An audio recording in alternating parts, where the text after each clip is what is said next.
What's up, everybody? Welcome back to the stream. This is your boy CeeLo. You already know. We're gonna run a couple of UFC 4 fights. I have not been playing this at all since the UFC 5 beta came out, so the controls have me a little messed up here. But nevertheless, let's get into these flyweight fights here. Looks like my opponent is choosing Brandon Moreno. We should probably match him up with a strike. You know what? Let's go Figgy just for the vibes here. You know, Moreno's possibly my favorite fighter on the roster. But let's see what we can do with Mr. Figgy here. Let me go back here. All right. So we're going to start this fight here, and then we're going to get to a little bit of UFC talk, a little Dana White Contender Series. It is Tuesday. A little bit of MMA action before the week off. On Saturday, there's going to be some boxing. Mr. Canelo and Charlo should be an okay fight. We won't talk about boxing. We don't. And speaking of boxing, do I need to use my boxing here against Moreno? Or will he look for the ground game early? Again, I've been playing a lot of the UFC 5 beta, and controls are not super different. And again, like I mentioned in my past stream, I'm not sure we can even talk about that, but that's all I'm going to say. So here we're going to establish our range early. He's looking to counter us here.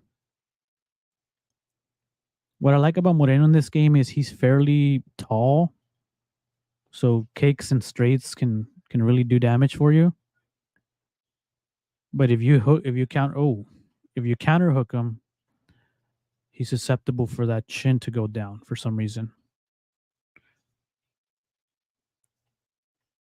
I feel like we need to start mixing it up here against Mr. Moreno. We need to start showing him a couple leg kicks, couple body work. Make him drop his hands here. Pretty good start so far here. Let's go early to the body. And man, in real life, Figgy and Moreno had some wars, man. They really did. I remember that first fight. I believe it was in the Apex, and it was while the whole Rona situation was going on. And I really, really thought Moreno had won that fight. But it is what it is. Oh, nice counter by Moreno. We need to make them pay for their misses. So again, I'm going to start looking for the body here. Those straights from Moreno are crazy in this game. Give him right back to the leg here.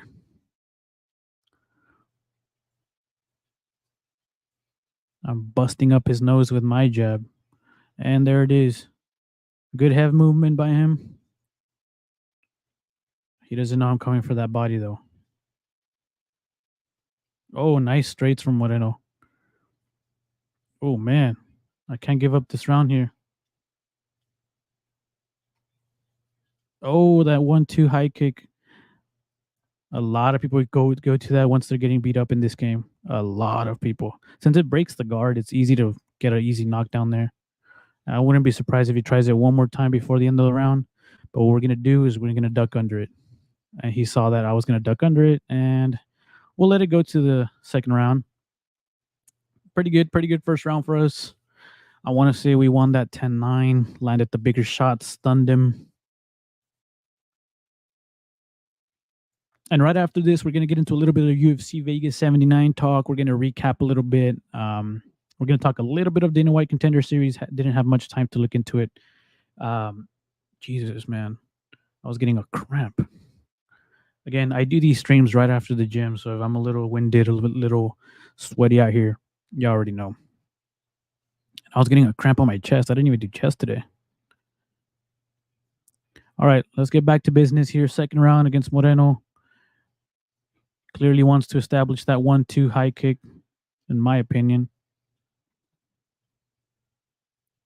We're just going to keep jabbing him right in that nose. Ooh, I really thought I was gonna get him with that high kick. All right, so then you're gonna cover high. You wanna have that high guard. Boom, leg right there. And there's that 1-2 high kick. He's really gonna look for it now because he's clearly getting pieced up. But if we can just bulldoze him,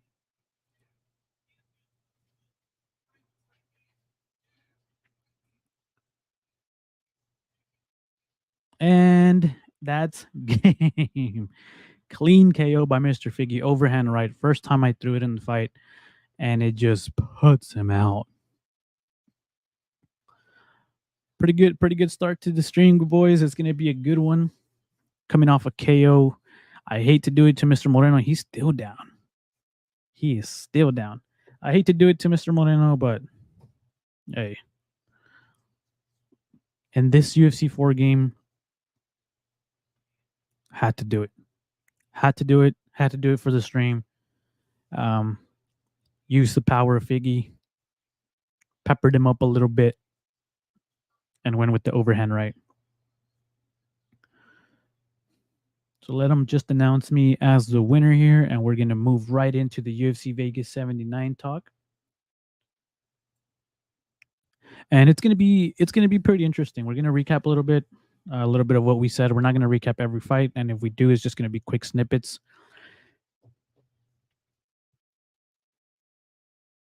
All right, so let's get back into the nitty gritty here. I'm gonna remove the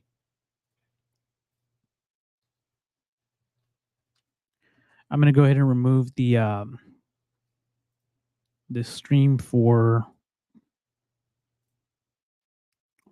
the UFC game. I'm gonna bring myself back up to the stream here. And let's present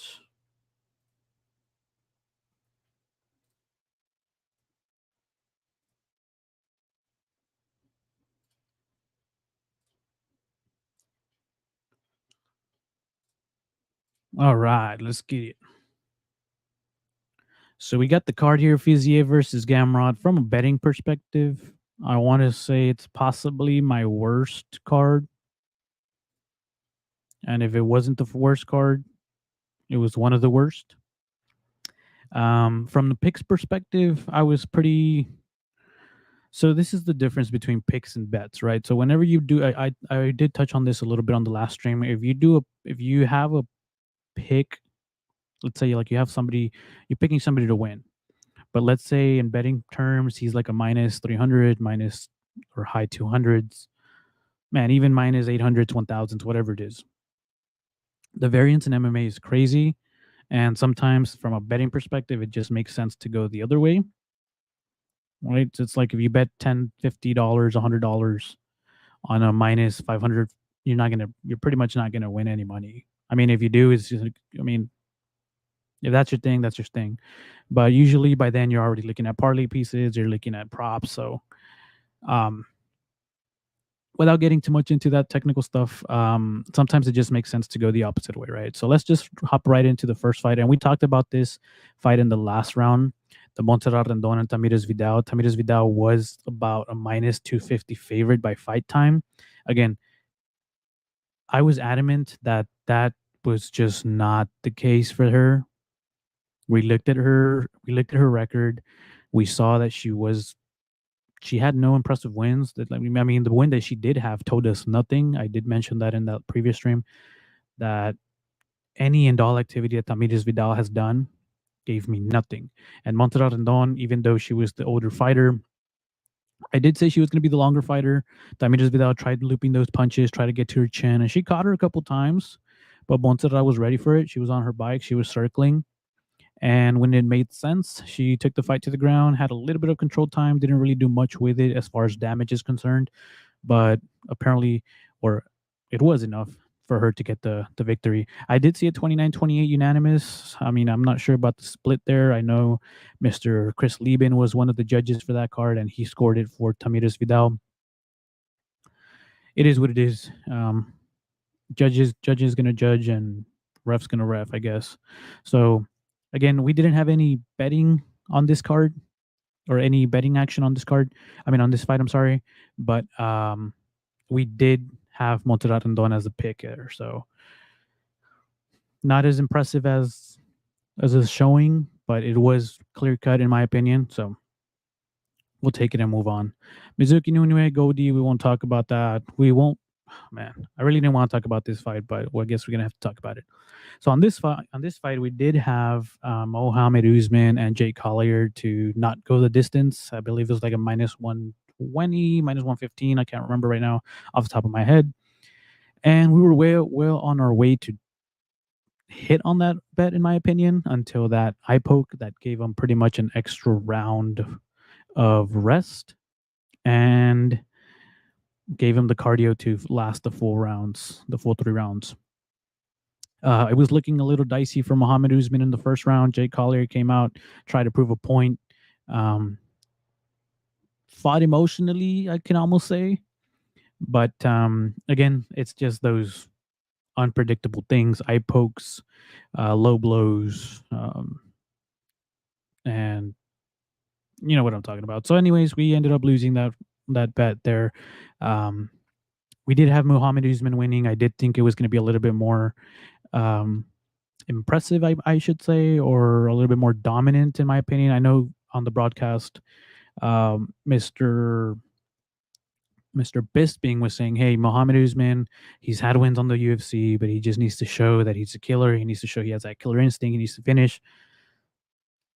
And I thought that's what was going to happen here. I thought that this fight was going to be a clear cut showing for Usman to show, like, hey man, the Usmans can crack, the Usmans can bang. This is an improved Usman from his last 2 showings. That just wasn't the case. Again, maybe a lot of it was the eye poke that pretty much gave them both 5-minute rest time, but we're not gonna. That's neither here nor there. And speaking of unpredictable, Cody Brundage and Jacob Malkoun. Cody Brundage came out like a savage, just throwing everything. He threw the kitchen sink at Malkoun. Malkoun just stayed composed, looked like the bigger fighter. Ended up just controlling him for possibly 3.5 minutes of the round. And this fight was about 4 minutes and 15 seconds. So he ended up smashing him, get that elbow to the head, forearm to the head, whatever you want to call it. And Cody Brundage did his best audio impression there. So again, can't knock the fighter. But this, oh my goodness, this is what I'm about to say is just clear cut. I don't even know how to call it. It frustrates me. But yeah, what I'm about to say, I'm not sure if you guys notice it, but Cody Brundage and Jacob Malkoun, now that we're talking about this fight, Mark Montoya, the coach on Cody Brundage's corner, he won. Cody Brundage, technically won on the disqualification for the illegal elbow to the back of the head. And when Mark Montoya has a fighter that wins, whether it's like when they're saying when they're reading the judges' scorecards or when they're reading the winner, he's right next to him. He's getting his camera time. And again, this one was a disqualification, so he's just right next to Mr. Brundage.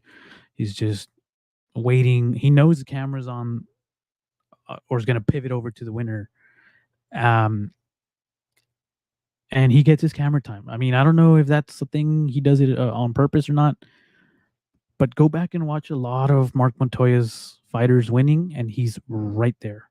Post-fight interview, he's right there next to him. He's massaging his shoulders, clapping. But whenever he has a fighter that loses, he's nowhere to be seen. He's by the cage, by the commission. He's way in the back. He's not even in the picture. And if we jump over to AJ Fletcher and Brian Battle, that's what happened there. AJ Fletcher lost. And again, go back and watch the UFC Vegas 79 broadcast and you'll see what I'm talking about. And it just doesn't happen here. It happens with everybody. It happens with every fighter under his wing. But that's neither here nor there, whatever. Like that's the thing you do. That's the thing you do. But again, no action there. Moving on to Tim Means, Andre Fialho. We did have a Andre Fialho. So this one was kind of a win-win situation. So I ended up going fight under 2.5 rounds, and fight doesn't go the distance. And then I did have a sprinkle, or not a sprinkle. I had a good amount of money on Andre Fialho money line. I just thought the age discrepancy, um, pretty much Andre Fialho's back against the wall. Power was going to be there, and it did look like it was there. It's just his IQ is not there. Anyways, neither here nor there. Um, Ended up finishing in round three, early round three. So that fight did hurt a little bit because it did look like Tim Means was either going to put him away or Fialho was going to put him away. And even if just Fialho won, but it went under the 2.5 rounds, we would have sat pretty there. But that's neither here nor there. This next fight, um, Miles Johnson, Dan Argueta, pretty much it was a high paced fight, but not much action. I don't know if that makes sense, but it was just more of Argueta looking to lay and pray, pretty much, not really doing much on the ground. And if he'd never really had position, so Miles John did a great job of scrambling up to his feet and making him pay for that takedown or control time. So essentially that's what ended up winning Miles John the fight. Had the bigger strikes, had the bigger um, action on the fight, and even after the minute or 30 seconds that Dan Argueta did have of control time, Miles John came up, gave him a two-piece in a soda, three-piece in a soda, gave him a big bomb, and just pretty much canceled out that takedown. So Miles John did a great job there for scrambling up to his feet. As an underdog, he looked great. Ended up taking the fight. Again, no action in that fight. Pretty good fight there. We're going to move on to Charles Jourdain, possibly our biggest bet of the night. So we ended up, we were driving to a family event, so I didn't end up watching this fight. I tried putting it on my phone, but for some reason, the reception was just so bad while driving, so it got me irritated. So I just took off the fight, and it was the biggest bet of the night. So I just really wanted to look at it, but then at the same time, I was nervous because Ricardo Ramos can just, you never know with Ramos. But I did rewatch it. I did rewatch it a couple times, and Charles Jourdain looked good, man. I guess he has been working on his grappling. On the feet, we didn't get to see much on the feet, but we know that Charles Jourdain can crack. But on the ground, again, got the submission win under his belt. So can't really say much about that now. Pretty good overall fighter. Um, Ended up surviving Cron Gracie on the ground. Ended up getting a submission now here. So Charles Jourdain is on the come up. Really love his performance. We got that W there. We really desperately needed that W. Moving on to Brian Battle, AJ Fletcher. We're not really going to talk about this fight other than what we just mentioned before, that Mark Montoya is not the next to his fighters whenever they do lose. Again, go back and watch the broadcast. When Cody Brundage won, he was right next to him, getting his camera time. When AJ Fletcher lost, he just was nowhere to be found. Marino Rodriguez, Michelle Waterson Gomez beat down. We don't need to talk about that. Michelle Waterson Gomez showed heart. That's not what you want for people to say about you after a fight, but she showed heart. The refs are gonna ref. So moving on. Bryce Mitchell, Dan Ige. Oh man, I really think this looked like the Dan Argueta Miles John fight, but just Dan Ige just, I mean, if you ask me about the fight, I would have gave it to Dan Ige, honestly. Um, Nothing wrong with the Mitchell win. It was more of the control, not really much damage being done. I haven't looked at the significant strikes numbers. I'm not sure if this gives it to you or not. Probably not. Um, but I did give the fight to Dan Ige. It was just one of those things where, again, it looked like the Miles John Dan Argueta fight.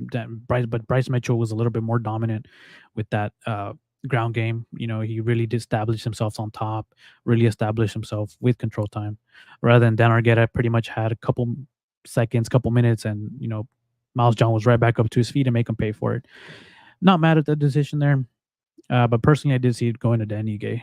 And we go up to the main event here. Mateus Gamrot and Rafael Fiziev. We all know what happened there. We did have a bet on Fiziev money line.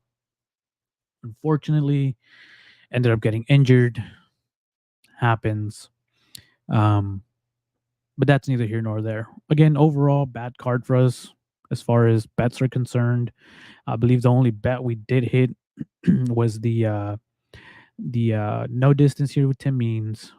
We did have a no distance on Cody Brundage, and thank goodness they ruled it disqualification.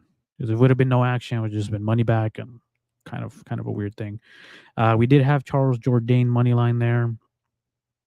Um, Pat Fiziev money line, Danny Gay money line, and that's it. We had six, and then we did have a couple parlays, but just one of those Hail Mary parlays that obviously did not hit here. So moving on, let's talk a little bit about Dana White Contender Series. Let's take a look at that because I do have a couple takes here. I'm not going to talk about all of them because again, it's just impossible to really dig in the short amount of time here.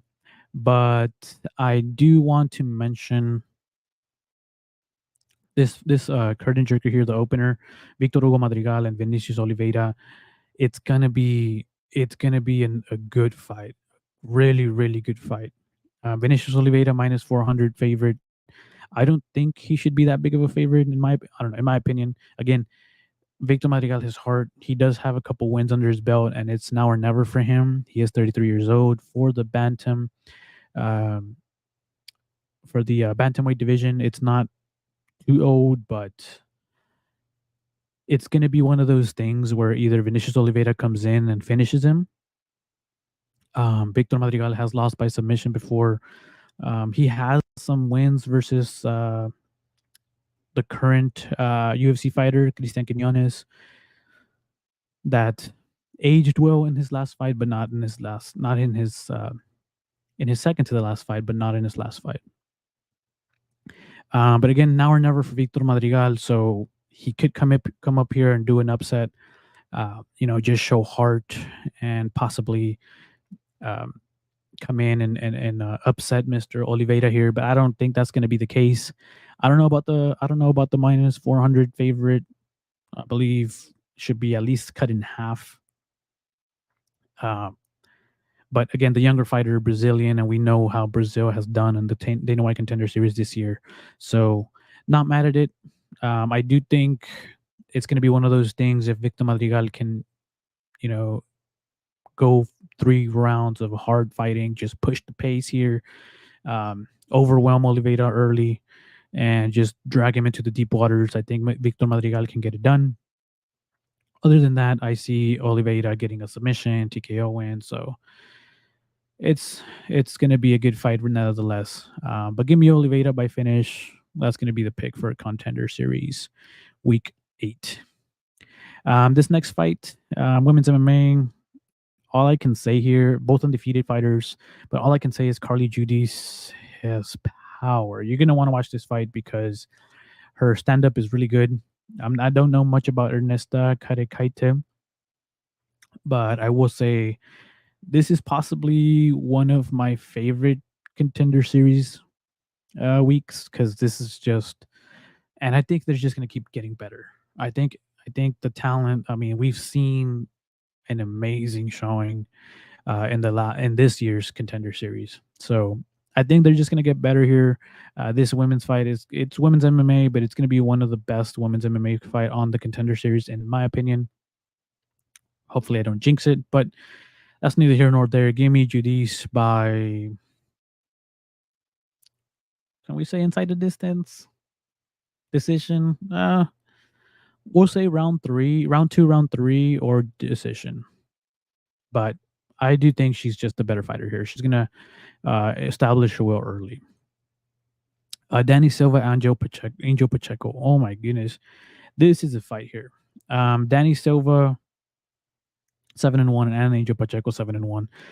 I won't talk about this fight much. I didn't do much research on them, but if I had to choose gun to the head just with what I saw, I would go with I would go with Danny Silva, but wouldn't be surprised if Angel Pacheco TKOs him. This fight we definitely won't talk about. This is the Alexander Soldatkin, which is, I believe, he's like a minus 500 favorite or something like that, 450. They clearly want to get him a good showing here, but Mario Payazon, 6-0, 25 years of age. Again, he is no slouch, but I think Alexander's just going to be way too much for him. He's possibly going to be in every single person's parlay. I would have no action here unless I look at Alexander round one. Other than that, there's really nothing that we can do there with that number. And moving on to the main event for Dana White Contender Series. So this is going to be, oh, why did it come up here? This is going to be a solid fight here. Danny Barlow and Raheem Forrest. I have been looking at a lot of tape here. I usually like to put action on the main events of Contender Series because that's usually where they'll have the more. It's either a pick 'em or it's either like a, like a minus. They're way on the other side there. Um, but this fight here is going to be so interesting. Right off the bat, I'm looking at Danny Barlow to win the fight right out. Just money line. No need to get cute here as far as props is concerned because you're already getting plus money. And I believe in some books he's actually a pick 'em. So he's actually probably like minus 105, 110, minus 115. And I think it'll swell for sure. I think possibly Raheem Forrest, you'll end up getting him at plus money. But right off the bat, I'm going to go with Mr. Danny Barlow.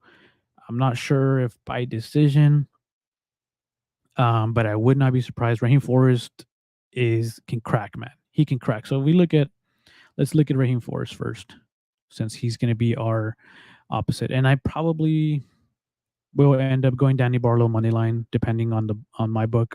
I believe when I checked yesterday, he was at minus 115. So solid resume here. Solid resume here. Lost to Charles Radke, but again, we know who that is, so I'm not going to knock him on there. But again, he has power. TKO, round one. Decision here, armbar. That just improved. That just shows that he's improved here as far as overall fight is concerned. He did have another decision, a split decision win. I need to go back and look at that one just so we can get a little bit more information as to the gas tank of Mr. Forrest. But I just believe that he's going to be looking for the KO, or he's going to look like the bigger puncher in this fight, in my opinion. But again, if we don't want to get too cute without getting too cute, we'll just go Danny Barlow straight up. I don't think we need to look at any props for this fight because he does have a lot of TKO wins, but in the short amount of fights that he's had,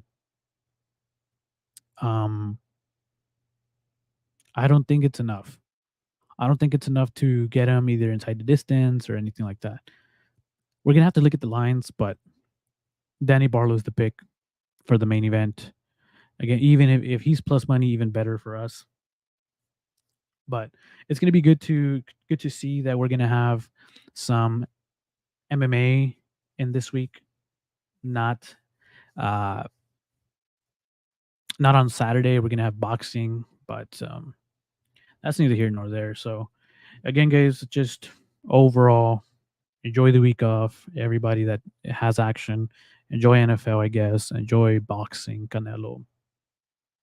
Let me get this out of the here, and go. You're gonna have me again. So, um, again, UFC Vegas 79, not great. We're still mad about that. Leaves a bad taste in our mouth, especially after a week. You want to go into a week off, on top and eager for the next event. But again, that's neither here nor there. We're not going to cry about it. That's just the betting game. That's how it goes. Again, hopefully we get some good action on Dana White Contender Series. So as the banner down here saying at CeeLo Studios Presents, I will be, after the stream ends, I will still be digging into the Dana White Contender Series. Again, picks are not bets. We talked about this in the beginning of the stream. It could be that you're on a fighter, but the number just doesn't make sense, right? And by the number I mean the odds, right? So um, I don't believe we're gonna look too much into props. If we do, it's just gonna be just one of those 2 3 leg parlays that we like to put in there just for the fun of it. But straight bets, it's just gonna be money lines or over under props. I don't think we're gonna have any, um, you know, inside the distance, fighter X fighter inside the distance, right, or whatever that is, or by points or anything like that. Um, but yeah, let's run one more UFC 4 fight before we close off the stream here. It's just a quick stream. That way we don't have any. I mean, again, we do have the break, but just wanted to get a little catch up here. Again, if you guys want to chat with us on a daily basis, we do have a lot of Instagram groups, a lot of nice MMA Instagram groups. Follow at Silas Studios Presents, YouTube, Twitch. I really want to make a push on my Twitch following because I really enjoy playing the UFC game. And I know Twitch is not just for games, but the community that gets established here is awesome. I've been following a lot of UFC 4 streamers, and it's just cool. It's just awesome. And especially once the UFC 5 game comes out, which it should be in about a month. And we're gonna do bantamweight. We're gonna do bantamweight on. Should we go Chito Vera? Let me get this. There it is. So I'll do the gameplay bigger here. Perfect. Um, so let's go Chito Vera against Mr. Sean Azúcar O'Malley.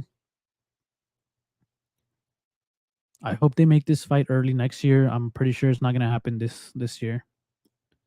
And speaking of fights, um, I've been hearing rumblings, reports that Volk is going to fight Topuria early next year, and I am willing to go with Topuria, man. Again, picks are not bets, but I want to. I'm backing Topuria here. He's a dog, man. I know Volk has shown improved to everybody, and people still doubt him, I guess. But I really love Toporia's game overall. So let's see what he's trying to do here. The longer fighter, Mr. Azúcar O'Malley. Let's hit him with a couple leg kicks. Oh, nice spinning body shot there. He's going to look to go to my body and then go kick high. Great distance control by him here. We need to take away those legs. That's what we need to do.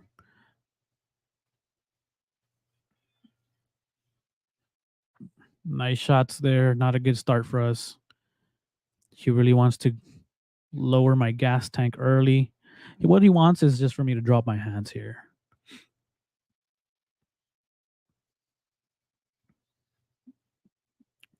So now that he's seen that I've dropped my hands, a head kick is coming here. I'm not going to.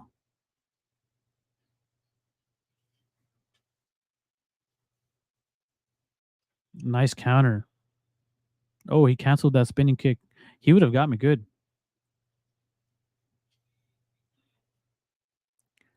I'm waiting for that head kick.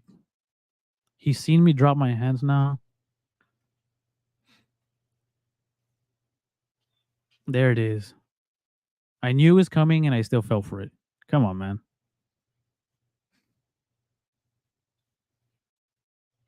This guy has good distance control with O'Malley.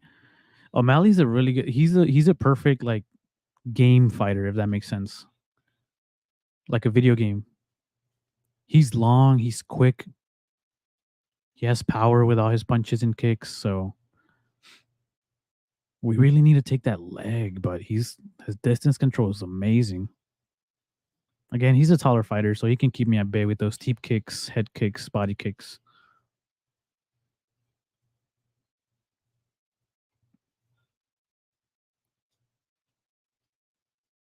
We need to see if we can start going low on him. Maybe get a couple Leg kicks in, couple body shots. We're gonna need to change the punch count because he's looking to counter me. Bro, he's spamming that body kick. I hate that. Because he makes me with that body kick, what he's gonna make me do is like lean over or step over, and then he's just gonna come up over with a roundhouse. But that's pretty much a push kick. He's using it as a push kick. He's not using it to damage my body. When he knows I'm in range for leg kicks, you see that push kick there. When he knows I'm in range, he's gonna want to take me out of range. But we need to just take his leg. Wouldn't be surprised if it's coming here. I'll let it go to the second round. Jesus, we lost that round, guys.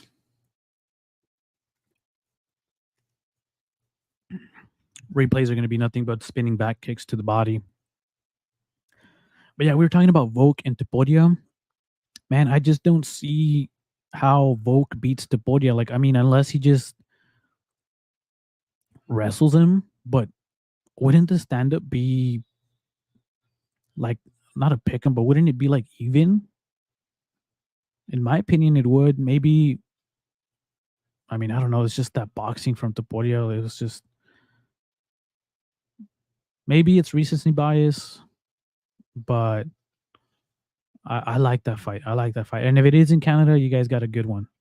All my Canadian friends, you guys got a good main event there. I'm assuming it would be a main event. That's a big fight. And that featherweight division is gonna get interesting, especially if the Poria wins. We saw what Bryce Mitchell did, not worthy of a title shot, but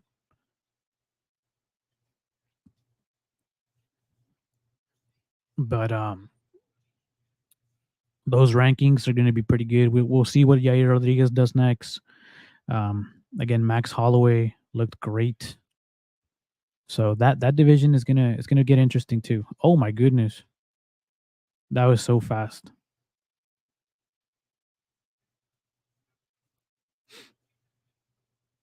I don't really think he wants to be down here with me.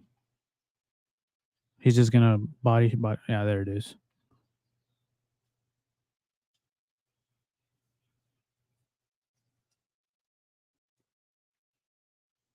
We need to get aggressive here because we're gonna lose. Those body kicks are just killing me, bro.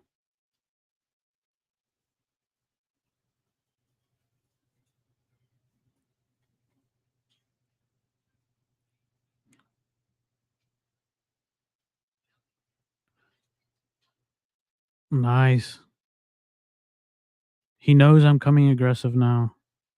Watch this kick, the body kick here.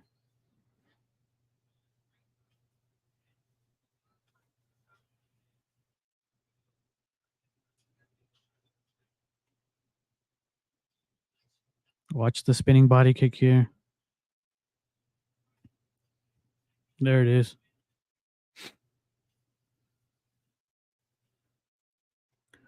We need to start hitting him with some overhands. But he's looking to counter him.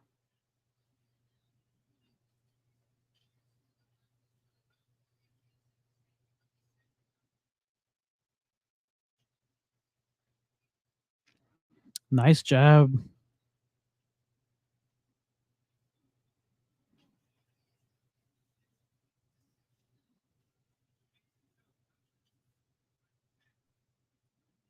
Come on. Watch the spinning body kick. Jesus Christ, bro.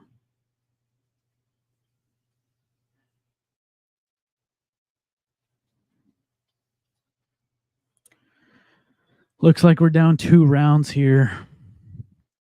There's really not much we can do. I should have been on the gas early second round. He got a knockdown, so we are gonna have to finish Mr. Azúcar O'Malley here. He's fighting a good fight. He's being a little too patient or too repetitive, but he's winning his fight, so whatever. And he could have countered me there and put me away. But now we're not going to throw 2 3 punch combos. We're going to go to the body. He's got the timing here.